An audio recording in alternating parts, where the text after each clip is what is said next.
नमस्कार, आप देख रहे हैं योगी अनकट। आज योगी अनकट के इस एपिसोड में मैं आपको बताऊंगी सपा प्रमुख अखिलेश यादव की चुनावी तैयारी के बारे में। साथ ही बात करेंगे मौलाना इसहाक गोरा के सपा से नाराजगी के बारे में। उत्तर प्रदेश की राजनीति में 2027 विधानसभा चुनाव को लेकर अभी से सियासी सरगर्मी तेज हो चुकी है।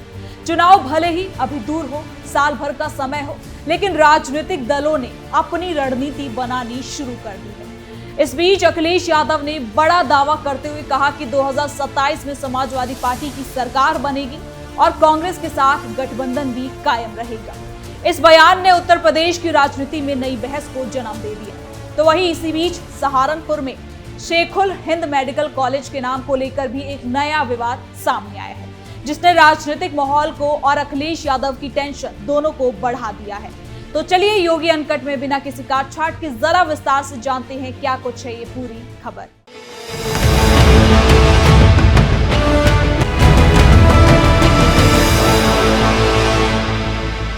योगी अनकट में सबसे पहले बात अखिलेश यादव की चुनावी तैयारियों की करते हैं। अखिलेश यादव ने साफ संकेत दिया है कि आने वाले विधानसभा चुनाव में विपक्ष एकजुट होकर मैदान में उतरना चाहता है। साथ ही अखिलेश यादव ने कहा कि कांग्रेस के साथ तालमेल बना रहेगा और जहां जिस उम्मीदवार की जितनी भी संभावना होगी जीतने की, वहां उसे मौका दिया जाएगा। आप भी सुने। समाजवादी पार्टी आने वाले समय में उत्तर प्रदेश में सरकार बनाएगी। इंडिया गठबंधन रहेगा, कांग्रेस को साथ रखेंगे और हमारे यहाँ सवाल सीट का नहीं होता है, सवाल जीत का होता है। जो जीतेगा उसे टिकट मिलेगी। सपा प्रमुख के इस बयान को गठबंधन की राजनीति के बड़े संकेत के रूप में देखा जा रहा है। सपा प्रमुख ये संदेश देना चाहते हैं कि बीजेपी को हराने के लिए विपक्षी वोटों का बिखराव रोकना जरूरी है। समाजवादी पार्टी इस समय 2027 के लिए अपनी रणनीति कई स्तरों पर तैयार कर रही है। पार्टी संगठन को बूथ स्तर पर मजबूत करने, पुराने कार्यकर्ताओं को सक्रिय करने और नए सामाजिक समूहों को जोड़ने की कोशिश में लगी है। सपा का मानना है कि अगर संगठन मजबूत रहा और विपक्षी वोट एकजुट रहे तो बीजेपी को कड़ी चुनौती भी दी जा सकती है। और यही वजह है कि अखिलेश यादव लगातार कार्यकर्ताओं के बीच सक्रिय दिखाई दे रहे हैं। इसके साथ ही क्या कुछ तैयारी भी चल रही है, सब कुछ जानते हैं इस रिपोर्ट में। समाजवादी पार्टी आने वाले समय में उत्तर प्रदेश में सरकार बनाएगी। समाजवादी पार्टी आने वाले समय में उत्तर प्रदेश में सरकार बनाएगी। अखिलेश यादव का तेवर इस बार नरम के साथ साथ सख्त भी नजर आ रहा है। 2027 विधानसभा चुनाव में किसी भी गलती से वो खुद को किनारा करते दिखाई दे रहे हैं और इसी चुनावी रणनीति में सबसे खास पीडीए फॉर्मूला माना जा रहा है। पीडीए यानी पिछड़ा, दलित और अल्पसंख्यक वर्ग। सपा ने लोकसभा चुनाव में इसी सामाजिक समीकरण को आगे बढ़ाया था और अब विधानसभा चुनाव में भी इसी मॉडल पर भरोसा जता रही है।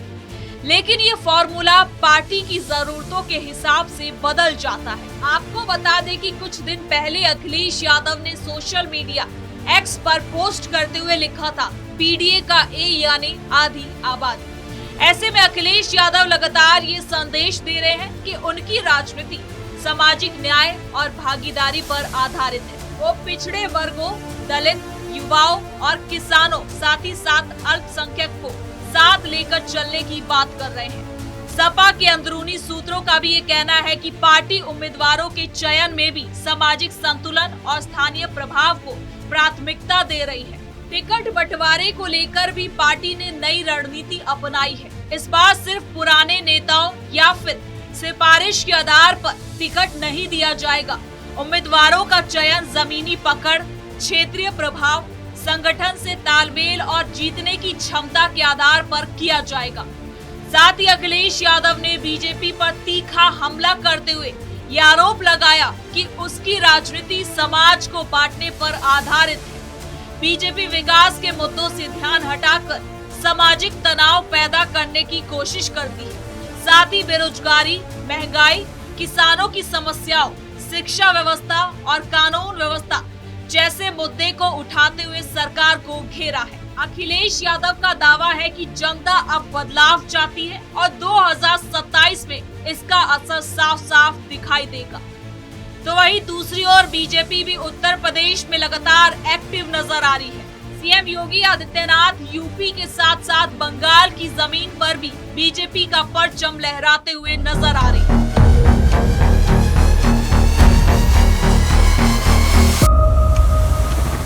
ऐसे में पार्टी सत्ता में वापसी के लिए संगठन, सरकार के कामकाज और प्रधानमंत्री के चेहरे पर भरोसा कर रही है। बीजेपी का मानना है कि कानून व्यवस्था, इंफ्रास्ट्रक्चर, एक्सप्रेसवे, निवेश और कल्याणकारी योजनाओं के आधार पर वो जनता का समर्थन बनाए रखेगी। ऐसे में 2027 का चुनाव सीधा मुकाबला बनता दिखाई दे रहा है। अब कांग्रेस की भूमिका भी इस चुनाव में खास होने वाली है। कांग्रेस लंबे समय से उत्तर प्रदेश में अपनी खोई जमीन वापस पाने की कोशिश में जुटी हुई है। अगर वो सपा के साथ गठबंधन में बनी रहती है तो कई सीटों पर उसका वोट प्रतिशत सही भूमिका निभा सकता है। हालांकि सीट शेयरिंग को लेकर दोनों दलों के बीच संतुलन बनाना आसान नहीं होगा। समाजवादी पार्टी खुद को मुख्य विपक्षी ताकत मानती है, जबकि कांग्रेस ज्यादा हिस्सेदारी चाह सकती है। यही समीकरण आने वाले समय में गठबंधन की असली परीक्षा होगी। आपको योगी अनकट में आगे बता दें कि इसी बीच सहारनपुर से एक नया विवाद भी सामने आया है, जहां शेखुल हिंद मेडिकल कॉलेज के नाम को लेकर बयानबाजी शुरू हो गई है। समाजवादी पार्टी के स्थानीय नेता मनोज चौधरी के बयान के बाद मामला तूल पकड़ चुका है। इस पर मौलाना कारी इसहाक गोरा ने तीखी प्रतिक्रिया दी और कहा कि इतिहास जाने बिना ऐसे बयान देना ठीक नहीं है। उन्होंने कहा कि शेखुल हिंद का नाम आजादी की लड़ाई से, बलिदान और संघर्ष से जुड़ा हुआ है, इसलिए ऐसे नामों पर राजनीति नहीं होनी चाहिए। मौलाना हुए आग बबूला, सहारनपुर विवाद से सपा घिरी। उत्तर प्रदेश के सहारनपुर में शेखुल हिंद मेडिकल कॉलेज को लेकर एक बार फिर से सियासी विवाद खड़ा हो गया है। समाजवादी पार्टी के स्थानीय नेता मनोज चौधरी ने एक कार्यक्रम में इस कॉलेज का नाम बदलने की बात कही, जिसके बाद इलाके के उलेमा और मुस्लिम समाज में नाराजगी बढ़ गई है। इस मामले पर मौलाना कारी इसहाक गोरा ने कड़ी प्रतिक्रिया दी है।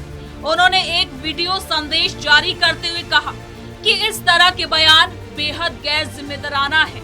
उन्होंने कहा कि जो लोग खुद को मुसलमानों का हितैषी बताते हैं, उन्हें ऐसे बयान देने से पहले इतिहास की सही जानकारी होनी चाहिए। सहारनपुर में वाक़े शेखुल हिंद मौलाना महमूदुल हसन मेडिकल कॉलेज एक बार फिर चर्चा का विषय बना हुआ है। यह हमेशा से चर्चा का विषय इसलिए बना रहता है क्योंकि यहाँ पर मरीजों के लिए जो फैसिलिटीज होनी चाहिए वो पूरी नहीं है।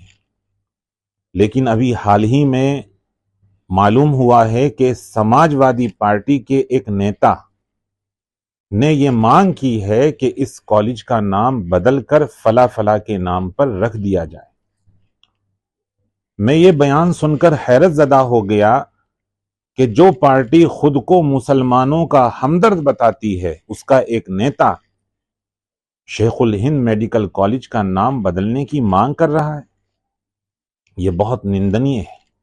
इसकी जितनी मजम्मत की जाए कम है। हम हमेशा से कहते हैं कि अगर आप नेता बन रहे हैं तो आपको इतिहास पढ़ना चाहिए, और उन नेता साहब को अगर इतिहास के बारे में पूरी जानकारी नहीं है तो अपनी पार्टी के मुखिया से पूछना चाहिए कि शेखुल हिंद मौलाना महमूदुल हसन कौन थे। हमें याद रखना चाहिए शेखुल हिंद एक स्वतंत्र सेनानी थे जिनका इस मुल्क में बहुत बड़ा योगदान है। उनके नाम से मेडिकल कॉलेज का नाम बदलना, उस मेडिकल कॉलेज का नाम किसी और के नाम पर रखना यकीनन इस मुल्क की तौहीन है। मैं मांग करता हूं उन नेता साहब से कि वो खुले मंच पर तमाम जनता से माफी मांगे और इस पार्टी के मुखिया अखिलेश यादव को भी इस पर दखल देना चाहिए और अपनी बात वाजे करने चाहिए। मौलाना ने साफ साफ माफी की मांग की है, यानी कि समाजवादी पार्टी के सामने फिलहाल दोहरी चुनौती है। एक तरफ उसे बीजेपी के खिलाफ मजबूत विपक्ष के रूप में खुद को पेश करना है, दूसरी तरफ अपने सहयोगी दलों को नाराज होने से बचाना है। फिलहाल इतना तो तय है कि उत्तर प्रदेश की राजनीति में 2027 का रण अभी से शुरू हो चुका है। गठबंधन बनेगा या टूटेगा, सीटों का बंटवारा कैसे होगा, जातीय समीकरण किस तरफ जाएंगे और जनता किसे मौका देगी, इन सवालों के जवाब आने वाले महीनों में तय होंगे। लेकिन अखिलेश यादव के हालिया बयान ने इतना जरूर तय कर दिया है कि यूपी की राजनीति में नई बहस शुरू हो चुकी है और मुकाबला अब पहले से कई ज्यादा दिलचस्प भी होने जा रहा है। तो फिलहाल के लिए योगी अनकट में इतना ही। देखते रहिए कैपिटल टीवी उत्तर प्रदेश। कल फिर मिलेंगे नई खबर के साथ। धन्यवाद।